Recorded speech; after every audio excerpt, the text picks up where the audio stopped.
And then we learned that Nebuchadnezzar had a dream, and apparently in the past when he had dreams before, and this is not scriptural, but kind of looking at it. Apparently, when he had dreams before, and he tell the wise men, they hear the dream and then they figure out some interpretation, which may or may not have been right. But this time he said, okay, just because I've been down this road before, so let's why don't you do this? If you're so wise, tell me the dream and then the interpretation. And if you cannot do that, I'm going to kill all of you. All of the wise men in the empire. All of them. And so they actually went out to do that. The guy went to Daniel's house to kill him. And Daniel said, what's your hurry? Right. Give me a minute to talk to the king. And he went and asked the king, look, what's your hurry? Give me a little time to talk to God, and we'll come up with it for you. Then he called his three friends, which was important. He called his three friends and said, let's pray that God gives us this dream and this interpretation so we don't get killed. Right? And so God gave Daniel the dream, answered him, gave Daniel the dream and the interpretation. So let's start reading at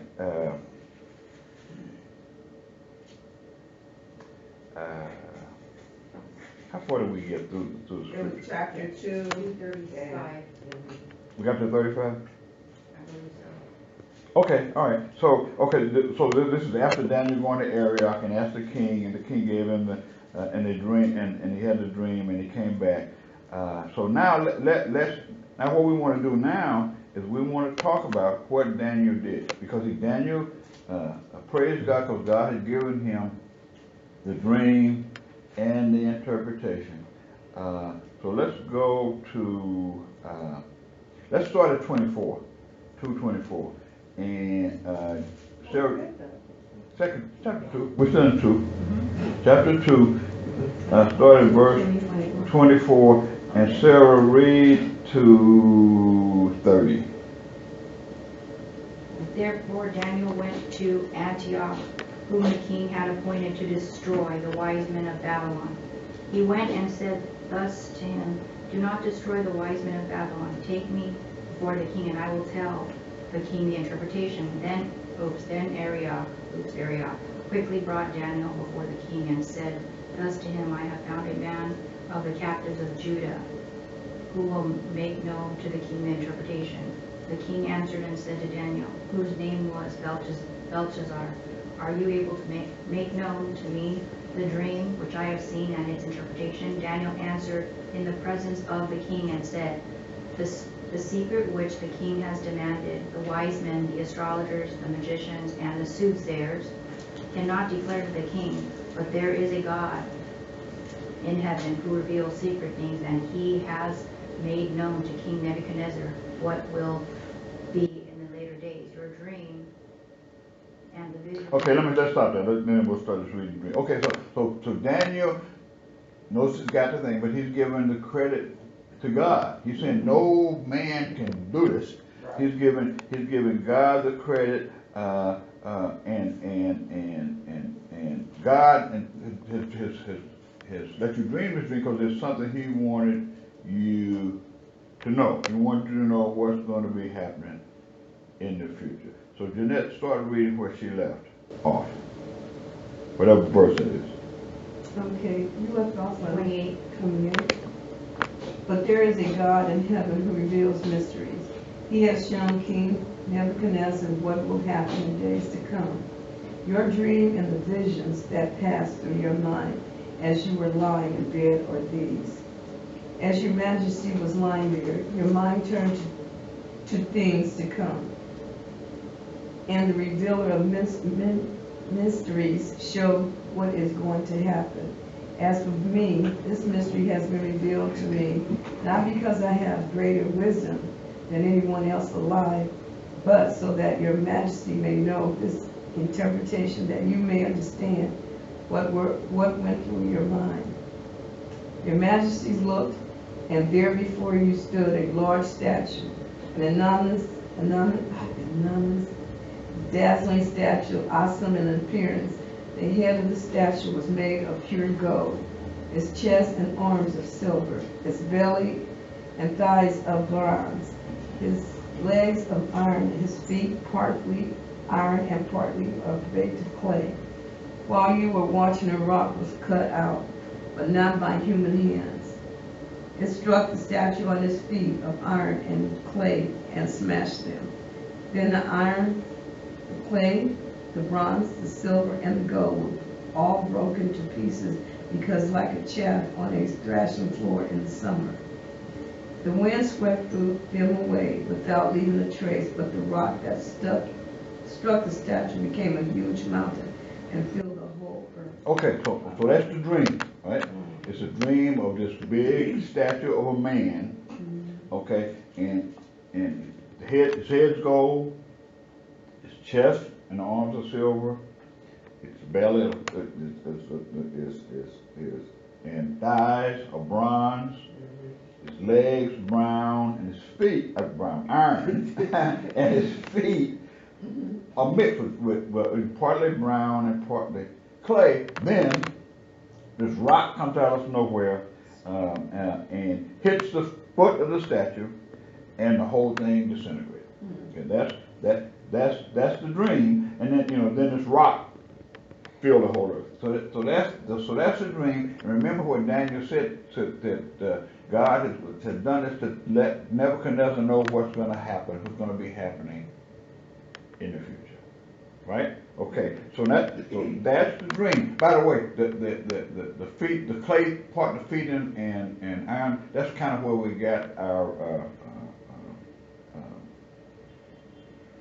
thing today. Feet of clay. Oh, Okay. Because it means that there's some hidden weakness somewhere. Okay, that's kind of where they came from. That's right. People think. Right. People. Okay, so that's the dream. Okay. There's this guy with a head of gold, and then as it goes down his body, the interesting thing, by the way, as it goes down the body, the value of the metal gets less, right? It's more glorious. Okay, so now the interpretation of the dream. Johnny, start reading at 36 and read. I'll tell you when it's done. This was the dream, and now we will interpret it to the king. Your Majesty, you are the King of Kings. The God of heaven has given you dominion and power and might and glory in your hands, as he has placed all mankind and the beasts of the field and the birds in the sky. Wherever they live, he has made you ruler over all. You are that head of gold. After you, another kingdom will arise, inferior to yours. Next, a third kingdom, one of bronze, will rule over the whole earth. Finally, there will be a fourth kingdom, strong as iron, for iron breaks and smashes everything. And as iron breaks things to pieces, so will it crush and break all others. Just as you saw that the feet and toes were partly of baked clay and partly of iron, so this will be a divided kingdom. Yet it will have some strength of iron in it, even as you saw iron mixed with clay, as the toes are partly iron and partly clay. So this kingdom will be partly strong and partly brittle. And just as you saw the iron mixed with baked clay, so the people will be a mixture and will not remain united any more than iron mixes with clay. Okay, all right, let's stop. Okay, so Daniel's interpretation, or given by God, explains that the statue represents a series of kingdoms. Okay, remember now, each less glorious than the one before it. Doesn't mean that they weren't more powerful, but less glorious than the one before it, because remember the value of the metals is decreasing, right? So from gold to silver to bronze to iron, and then iron mixed with clay, right? Okay, now, and so he said at the very beginning that Nebuchadnezzar, right, is the King of Kings, right? So the head, the goal is going to be the Babylonian Empire, right? Because it is kingdoms, right? The Babylonian Empire under Nebuchadnezzar, okay, is the pure goal, King of Kings. So Daniel identified that Nebuchadnezzar as the head of gold, and what it says is interesting is that God had given Nebuchadnezzar a great deal of power. Because remember what it says? You're the King of Kings, the God of heaven has given you dominion over all of these things. So Nebuchadnezzar, at this point in time, was the greatest of all the kings in that day. I mean, you know, Jesus is called the King of Kings, right? Right. Nebuchadnezzar was kind of given that title. So he was the most powerful king in the earth today. And all other kings, if you look at history, all the other kings then, when Nebuchadnezzar was the head of Babylon, all of the other kings, at least in that area, paid tribute to him, including the king of Judah and Israel. As a matter of fact, one of the reasons that Nebuchadnezzar came and attacked and destroyed Judah and Jerusalem was the kings at that time stopped paying tribute. Okay, if we'll get maybe read some of these scriptures over time. If in the prophets in Jeremiah and Isaiah, actually there's indication they tell the king of Judah that they need to pay tribute to the Babylonians, because what's happening is God used them, the Babylonians, to judge and punish Israel, so they need to take care of that. But one of the reasons that they were attacked was they stopped paying. If they continued to pay tribute, they would not have been attacked no more. Okay, so Nebuchadnezzar was that. Now, interesting. It's this. We see that it's what it says. Interpretation indicates that God gave Nebuchadnezzar this power, allowed it to have this power, right? So what that kind of indicates, perhaps, is that God gives men rule over other men.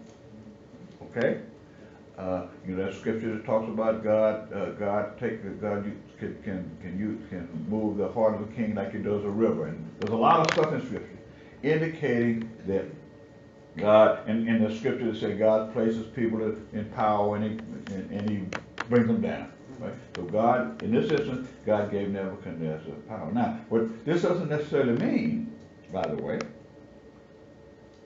Well, first of all, we always try to think for God, right? Okay. And so if somebody's put in power somewhere, we think, okay, God put them there. Okay, and that's what scriptures say. But we try to think for God, meaning we have to try to determine why God placed a person in a particular place of power. Well, we don't know why. And let me give you a good example. God's chosen people, the Jews, Israel, right? Mm-hmm. God matter of fact, told David that he would build him a house, right? And that one of his descendants would always be on the throne of Israel, meaning God placed him there, right? Okay, all right. Now read 1st and 2nd Kings and 1st and 2nd Samuel. What you will find is that the kings that God placed on the throne were not all good guys. Matter of fact, it kind of alternates. You got a bad one, you got a good one, you got a bad one, we got a good one. Now we try to figure out why God did that. Well, we can't, right? We don't know. Or what our job is to do is to trust God and that whatever's going to be best. Okay, that's kind of a segue from this because the scriptures say that God placed Nebuchadnezzar in. We know Nebuchadnezzar was not a great guy, right? Okay, but we don't know, but we do know. We do know why he was placed there. Well, that was to judge Israel, right? But in other instances, we don't know why people are placed in certain power, right? Okay, anyway, so that's kind of an aside. I didn't want to get into that, but that's just so we know that we can't. God does allow, apparently, put people in places of power, but we don't know the reason, right? And we can't always say it's good, because historically the kings of Israel were not all good guys, right? Some of them were real bad. So, okay, all right. A lot of them are bad. Right, a lot of them were bad. Right. So, okay, so the point is, God gives rulership over men, right? And God gives rulership over men, whoever He wishes. That's the point. God gives power to whoever He wants to, and it's not up to us to decide why did it. But it can be so frustrating. It can be very frustrating. Right. It can be very frustrating. And there's some scripture that tells us something. If you think a person is bad ruler, the scripture tells you to pray that they be removed. So that's something you can do. But we can't say, we can't try to figure out, well, why would God do this? I don't know. I don't know. We do know by Nebuchadnezzar, because they were that was punished to punish Israel. Okay. So the passage kind of indicates there's 4 specific blessings that God bestowed on Nebuchadnezzar. One was the kingdom, right? Because He gave him power over the kingdom. He gave him power. He gave him might. And He gave him glory, because He gave him honor and splendor as a king, right? Okay, so that's Nebuchadnezzar. That's the head of gold. Okay, the next 2 kingdoms are actually inferior to Babylon. That's what it says. Okay, it says that you're the head. After you, another king will arise that is inferior to yours, and the 3rd kingdom of bronze that will rule the whole earth. So those they are inferior. We'll find out who they are later. Okay. All right. And then there's a 4th kingdom, which is strong, kind of strong, and then the clay and iron. And at that time, that time, what it looks like, that kingdom, whatever that kingdom is, we'll talk about that, is going to take all the other ones out, and it's going to rule the whole world, earth, right? So maybe that's Jesus, the kingdom of Christ, when He comes back. So we're going to kind of explore that as we go through the book. We won't get there here now. Okay, so because that will indicate in Daniel 2:44. Read that, Jules. What is it? And in the days of these kings, the God of heaven will set up a kingdom which shall never be destroyed, and the kingdom shall not be left to other people. So go ahead. It shall break in pieces and consume all these kingdoms, and it shall stand forever. Okay, so that would indicate that everything, all the other earthly kingdoms will be brought to an end, right? So that would seem to indicate that that's when Christ returns and all kingdoms are subservient to Him, to His kingdom. Okay, all right. Okay, so here's the first 4 kingdoms. And we already know the first one was Babylon, right? Okay. The next one was the Persian or Medo-Persian kingdom. Okay, let me tell you how we can look at that. Go to Daniel chapter 5.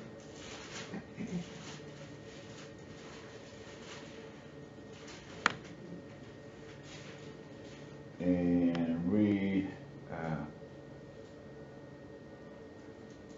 Marlene, Daniel chapter 5, read verses 26 through 31. Now, before you read that, I want to tell you, we're going to get into the detail of what this says a little later on in the study, but I want to show you now that this kingdom is the 2nd kingdom. So 5, 26 through 31. 26.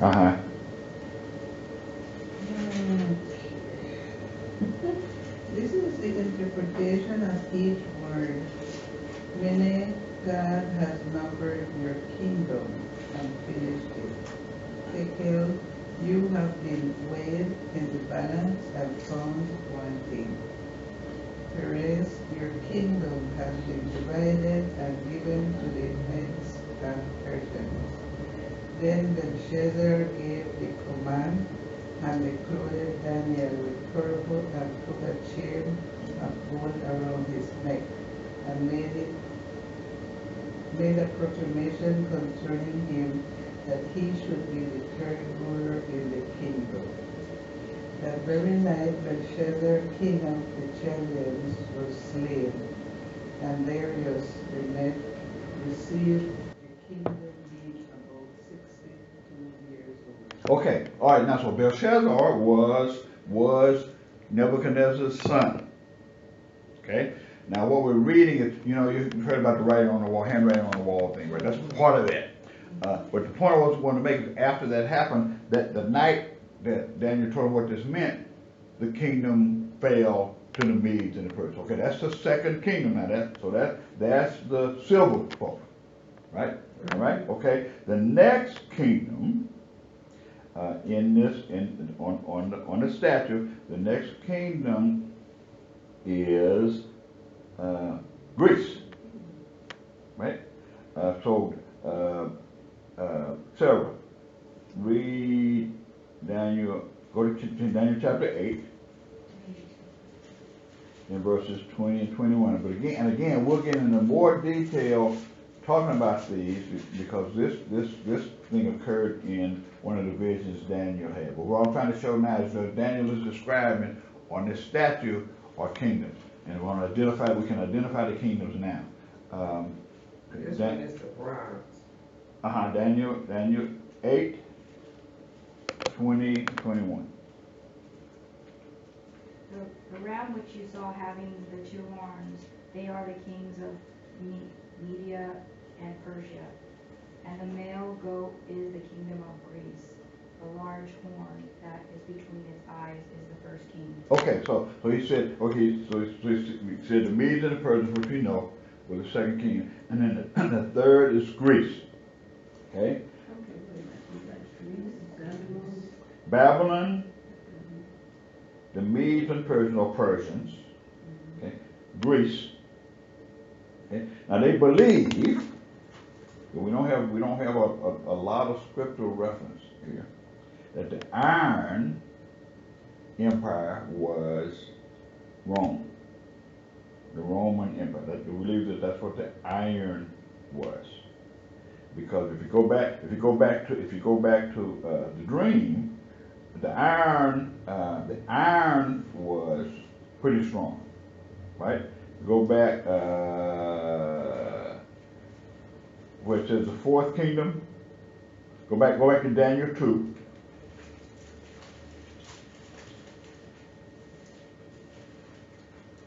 And then it started with, you got, after this another king will rise and fear of yours. Next, the third kingdom of bronze will rule over the whole earth. And then it says, finally, there will be a fourth kingdom, strong as iron, for iron breaks and smashes everything. As iron breaks things to pieces, so it will crush and break all the others. So the Roman Empire really did, when at its height, was stronger and crushed all the others. So they believe that the fourth kingdom was Rome. So the Iron Empire was Rome. Okay, it had the strength of iron. It exceeds all the others. Okay, again, not in glory, but in strength, because of value. Remember the value. Okay, it exceeds all the other kingdoms in power, might, and solidarity. And just as iron is strong enough to crush and shatter other materials, that's what the fourth kingdom did. So that represented the two legs of iron in the kingdom. So it's going to crush all the other kingdoms. It's going to crush the previous kingdoms and subdue them all. Okay, that's four, right? Okay, now the fifth empire. Okay, which would have been the feet of clay. I mean, the clay and iron mixed, right? And now people have tried to identify that. We don't really know what that is. People have tried to identify that. Now I won't say what that is because I don't know. But okay, what people have tried to identify it as. I'll give you some options, right? As if they've tried to identify various periods of Europe's history as a clay and iron feet. Okay, when the Roman Empire broke up, it broke up into a lot of different pieces. Okay, some of it was in North Africa, some in Europe. So they decided perhaps that was the fifth kingdom. Nobody knows for sure, right?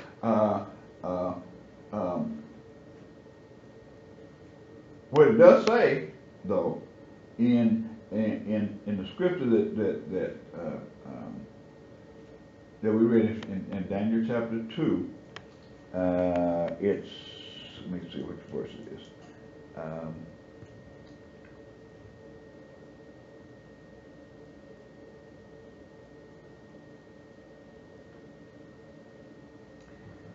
Going to be verse 44. Read 44 again. 2:44. 7. And in the days of these kings, the God of heaven will set up a kingdom which shall never be destroyed, and the kingdom shall not be left to other people. It shall break in pieces and consume all these kingdoms, and it shall stand forever. Okay, so whatever this fifth kingdom is, whether it's Europe, some people say it's the Roman Church. Some people say it's the Catholic Church. Some people say it's the United Nations. Some people say it's the European Union. Nobody knows, right?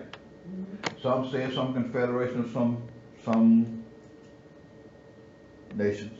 Okay? But there's a fifth kingdom of some kind, right? And it's during these times, during that fifth kingdom, right, that which is described as one that's composed of iron and clay. It's during this time that the rock comes from out of nowhere, right, and destroys everything. Okay, during the reign of these kings, whoever they are, whatever this time is, and you pick it. We can try to figure it out, right? Okay. It's during that time that God will establish His kingdom, because so the rock that comes and hits the clay, it hits the feet of iron and clay. we would say is Christ's return, right? or the end of time, and God's kingdom, because God's kingdom will shadow and crush all the other kingdoms, and it will be forever, last forever. So that's the dream, and that's the interpretation. So now, some people believe that we talked about what the fifth kingdom is. Right? Some people believe, and it may be true. Everybody's trying to figure this out. Right? It may be true that kingdom is yet to come. So if it's not the European Union, if it's not the Catholic Church, if it's not the United Nations, maybe it's another. It's to come, and it would be the kingdom of the Antichrist. Okay, maybe that's it. And some people think, I tend to disagree with this one, but some people think there'll be somehow a revived Roman Empire. Whatever this is, it's going to be a kingdom that's comprised of several. He called them at the time the kings, so we'll be nations, right? Be several nations, and that is, and so if you look in Revelations, you tie Revelations to Daniel, right? And you talk. Go to Revelations. Who read last? Okay. Jeanette, go to Revelations chapter 17. Yeah, chapter 17, verses 12 and 13. And 14. 12, Revelations 12, 13, and 14. 17, 12, 13, and 14. 17, 12, 13, and 14.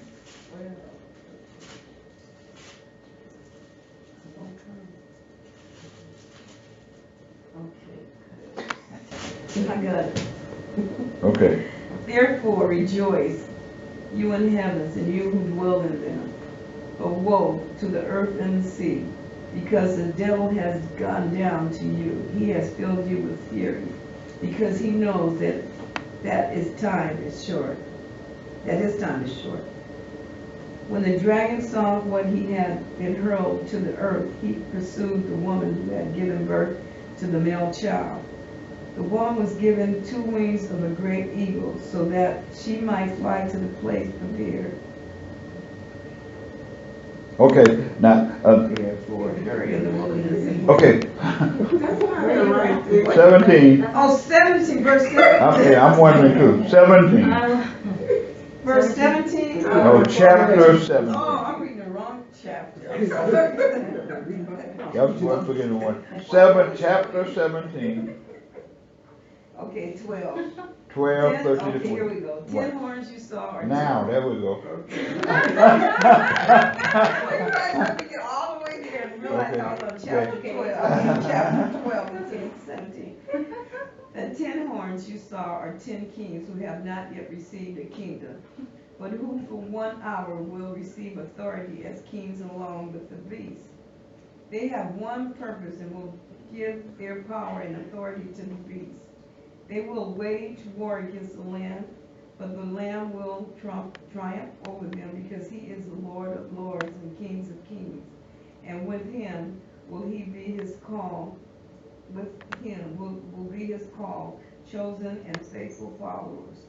Okay, all right. So if you compare that to the 10 toes, maybe this. Okay, all right. Okay, all right. So some people believe, but the point is that at some point in time,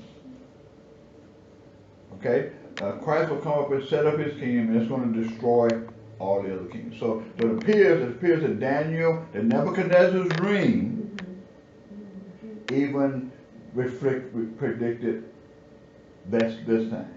The other stuff we know has already happened.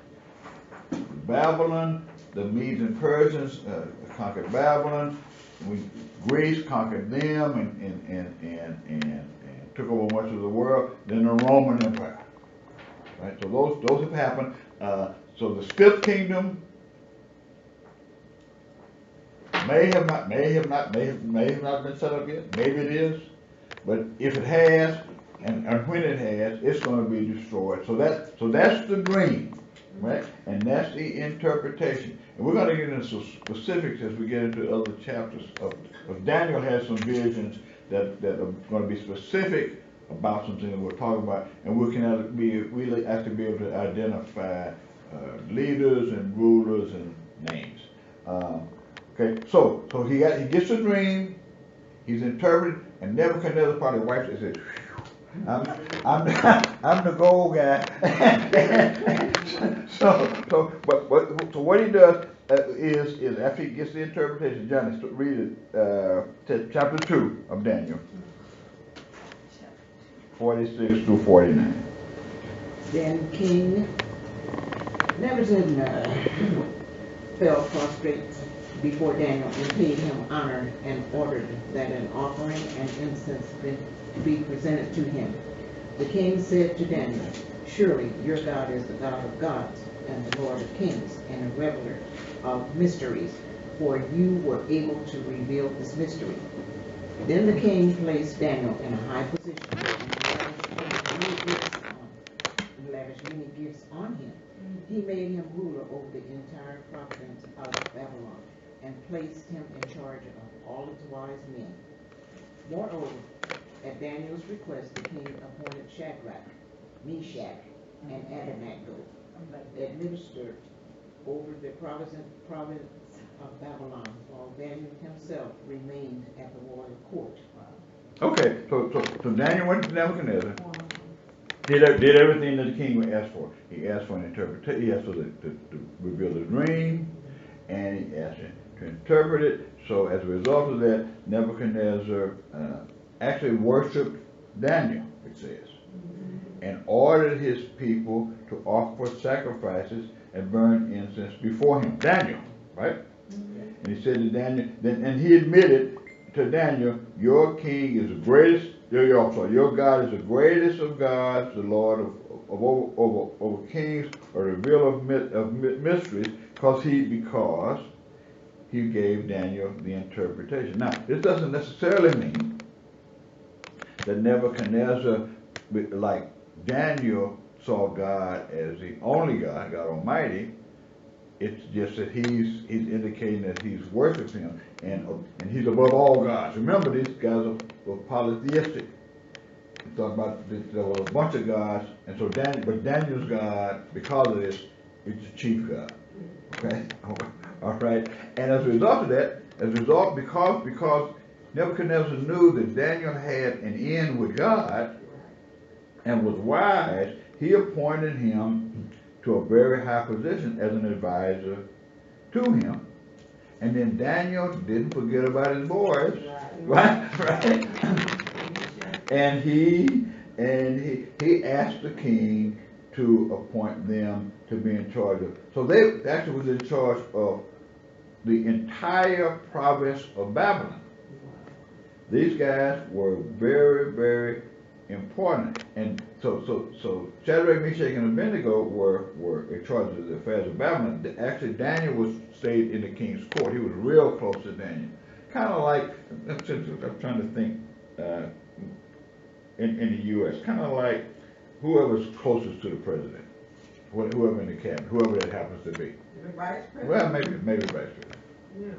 Okay, so it's kind of like that. His right-hand man. Yeah, right. He's right. He's Nebuchadnezzar's right-hand man. So here's the point I want to make. God prospered Daniel after one of the most overwhelming circumstances he could have gone through, right?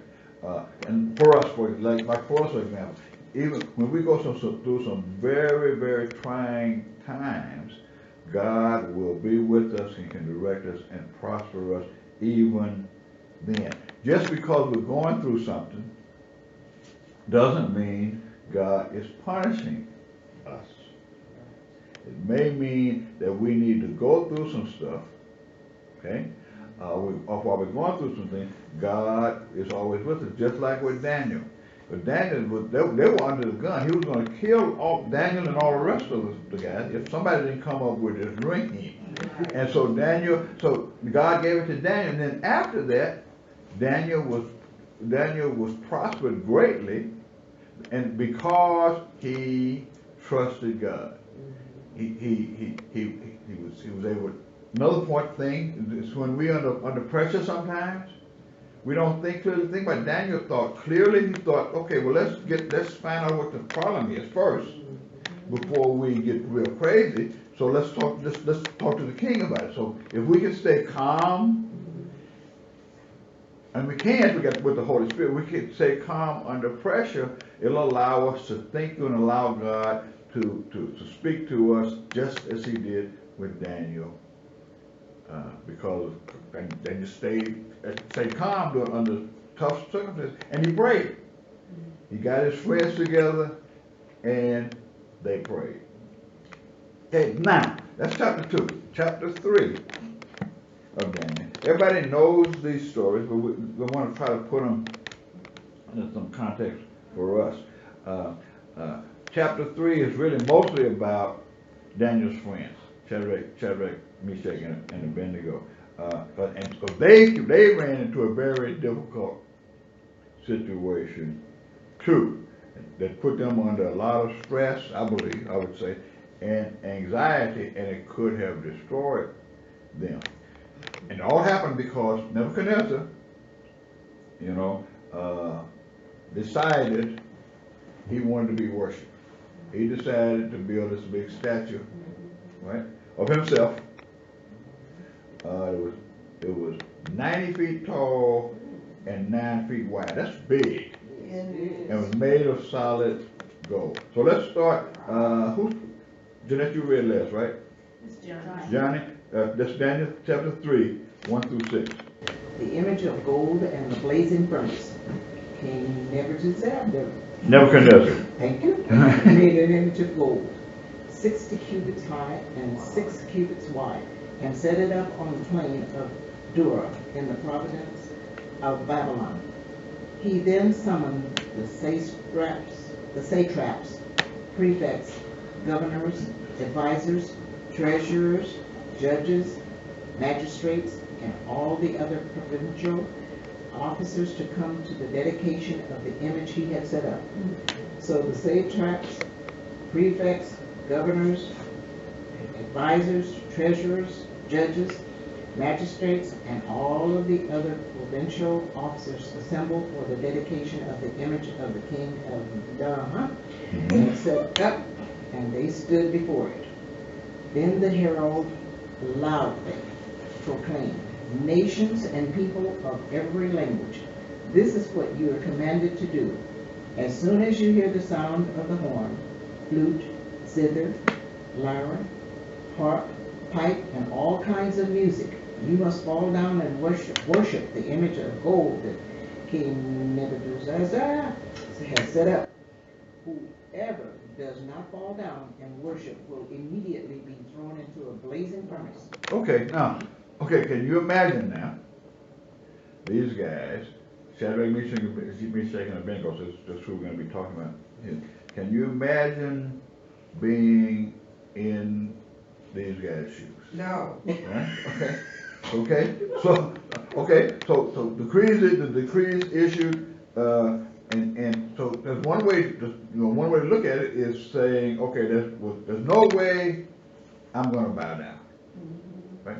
But then you remember the rest of the decree, right? It says bow down. What's the rest of the decree says? Cut up in If you don't bow, it's right. If you don't bow down, and you your will house die. shall be made an ash heap. Right, you will die. Right, you will die. So it would be easy. It would be think through this. Think about this. It would be easy to do. It would be easy to say, well, okay, I can bow down, but I don't really believe in him. You know, I can bow down on the outside, but on the inside, I'm saying God, and I'll still alive. That'd be easy to do, really, wouldn't it? Okay, that would be easy to do, but no, these guys didn't decide it. Remember, we talked in chapter 1. We talked about their integrity, right? They didn't want to do this because they believe. So now they believe in God. And these are smart guys, so they know the law, and it says that you should worship no other God before. They don't know all this. They know the commandments. All right. So Jules, read Daniel 3. I want you to read verse 7, and then skip to verse 9 through 12.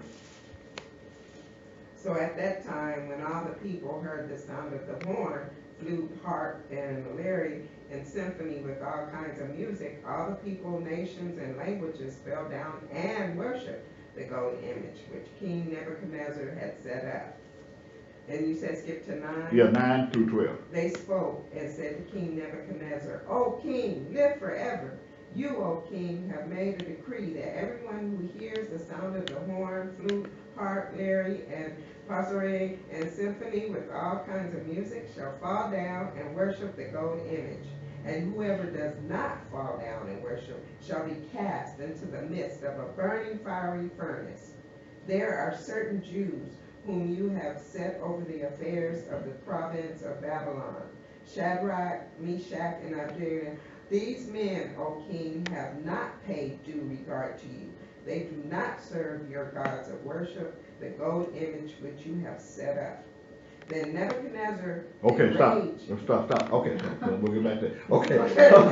I know we want to go on, but okay. Okay. Now imagine, these are 3 guys, and these people are high officials, right? Right. Okay, and everybody else bows. perhaps, and I mean, if you think of it, use your imagination, thousands of people probably bowed down, you know, because they heard this, they bowed, 3 guys.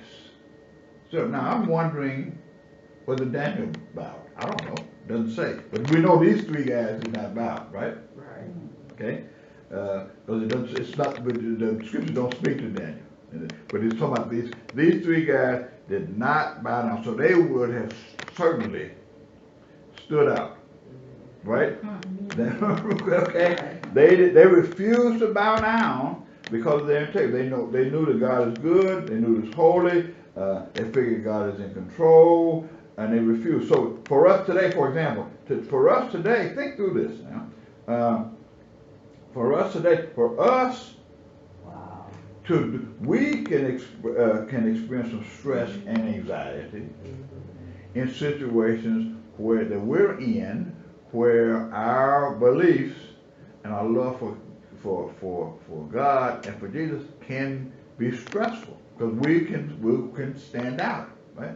And so we would hope and pray that we would do what these guys did. But we can experience some very stressful situations because of our relationship with Jesus Christ. These guys just happened to, it was really going to be difficult for them. So let's start at verse 13. Marlene, start at verse 13. I want to read through 15, then I want you to read more, but just stop at 15 for now. Then Nebuchadnezzar, in rage and fury, gave the command to bring Shadrach, Meshach, and Abednego. So they brought these men before the king. Nebuchadnezzar spoke, saying to them, "Is it true, Shadrach, Meshach, and Abednego, that you do not serve my gods or worship the golden image which I have set up? Now, if you are ready at the time you hear the sound of the prayer, flute, harp, lyre, and psaltery, in symphony with all kinds of music, and you fall down and worship the image which I have made good. But if you do not worship, you shall be cast immediately in the midst of burning fiery furnace. And who is the God who will deliver you from my hand?" Okay, so remember now, these are advisors to him, and so he must like them, right? And so he said, "Okay, guys, I'm going to give you another chance. You know, I know you guys didn't bow down the first time, but I'm going to give you another chance to bow down and worship. The next time you hear these instruments, you need to bow down, right? Bow down to my statue, because that's the rule, that's the order. But if you refuse this time, okay, you're going to be thrown into a blazing furnace." And his question was, who is going to be able to rescue from my power? Now remember, I'm Nebuchadnezzar. Who now? You get another chance, but if you don't refuse, you're going to be thrown into the furnace. What God is going to be able to rescue from me? Right. Right. Save you from that. Right. Okay, Marlene, read verses 16 through 18. 16. Uh-huh. Shadrach, Meshach, and Abednego answered and said to the king, "O Nebuchadnezzar, we have no need to answer you in this matter. If that is the case, our God whom we serve is able to deliver us from the burning fiery furnace, and he will deliver us from your hand, O king. But if not, let it be known to you, O king, that we do not serve your gods, nor will we worship the golden image which you have set up." Hallelujah. Okay, so what a statement. What a statement. What they said was we don't need to defend ourselves before you. Okay? Even if you throw us in the furnace, God was able to save us. But here's the point. And then he would rescue us. But here's what he said. The final thing was really significant. He said, but even if he doesn't, That's right. we will want to make clear to you, we will never serve your gods or worship the gold statue. That's right. Okay? So think about that, some stuff that we've actually seen in our lifetime. Yeah. All right? You remember the little girl at Columbine, right? When those guys were shooting and they asked her about Jesus Christ and told her that if she denounced him, they would kill her, and she would not do that, and they killed her. Right? Or think about these Christians or Christians that in the Middle East that have been martyred, who have all they needed to do to live was to denounce Jesus Christ, and they didn't, and they were killed. Now, right, beheaded. So they were kind of saying. Now they knew, obviously, they know that to be absent from the body is to be with the Lord. And so even if I don't get out of this situation, even if I don't get out of here alive, I am not going to deny my relationship with Jesus Christ as my Lord and Savior, even if I don't get out of here alive. And that's what happened with them. That's what they said to him was, even if he doesn't, we're not going to do it. You know, you can play all of this music that you want to. You can play all of these songs that you want to, but we're not going to bow down because God's going to rescue us. But even if he doesn't, we're not going to do it anyway. So But he does. He rescues you either way. Whether you do it or you don't do it, he rescues you. It's just that I don't want no pain. Just take me back. You know, that's my thing. Well, Just okay, take me I understand. back. I understand that. I understand. And you know this, and this is easy for us in this room to say, right? And I pray that none of us has is ever put in that kind of situation. But we know that we know that we're going to be delivered either physically, like Abraham, we'll read about that, or eternally in death. But that's a lot of pressure. And the point is, we may not be put under this kind of pressure, but there are times when it's uncomfortable. I know we've all been in situations where it's uncomfortable for us to be a Christian. I said maybe uncomfortable is the wrong word to use. There's some stress and some anxiety we're put under because of our relationship with Christ. You know, it's not this severe, but it can happen. And we can do what they did and refuse, and we will be delivered as they were. But we'll talk about that next week.